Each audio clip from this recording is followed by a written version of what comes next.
আমার পক্ষ থেকে যে কোনো সহযোগিতা আমরা করতে প্রস্তুত।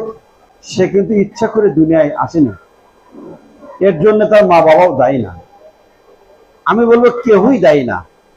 মহান আল্লাহ রাব্বুল আলামিন তিনি যেভাবে আমাদেরকে সৃষ্টি করেছেন সেটাই আমাদের ভবিতব্য এবং এটি মেনে নিতে হবে।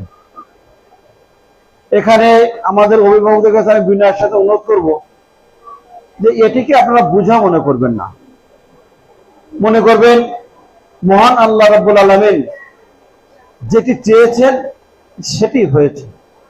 শাহেদ আমাদেরকে সাথে নিয়ে এই প্রতিষ্ঠানের উন্নয়ন এবং উন্নতির জন্য শাহেদ আমাদের কাছ থেকে যে কোনো সহযোগিতার জন্য হাত বাড়ালে আমরা সে সহযোগিতা করব ইনশাল্লাহ। আমাদের ব্যক্তিগত উদ্যোগে উপহার নিয়ে আমরা এসেছিলাম।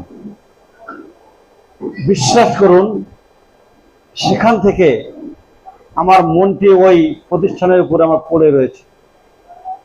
শাহেদ গত 2 দিন আগে যখন আমাকে পুনরায় মনে করিয়ে দিল আজকের প্রোগ্রামের কথা, আমি এখানে আসার প্রতিশ্রুতি দিয়েছিলাম। গতকালকে সন্ধ্যার সময় আমরা কয়েকজন আমার দলীয় সহযোগী ছোট ভাইদের নিয়ে আমি গল্প করছিলাম। আমি তাদেরকে উদ্বুদ্ধ করেছি এবং তারা অনেকেই প্রভাবশালী। আমি তাদেরকে এই প্রতিষ্ঠান সম্পর্কে ধারণা দিয়েছি। ইনশাআল্লাহ খুব দ্রুত সময়ের ভিতরে আমরা গতকালকে যে আলোচনা করেছি এই প্রতিষ্ঠান নিয়ে ভাবনাটা আমরা ভিতরে নিয়েছি, কিছু করার অভিব্যক্ত এবং চেষ্টা করছি, সেটা ইনশাল্লাহ আপনারা খুব অল্প সময়ের ভিতরে দেখতে পাবেন। এটি 1 নম্বর। 2 নম্বর, যে এখন আমরা যে পজিশনে আছি, বিশেষ করে আমি বা আমার দল, এখান থেকে আমাদের দলের পক্ষ থেকে এবং আমার পক্ষ থেকে যে কোনো সহযোগিতা আমরা করতে প্রস্তুত।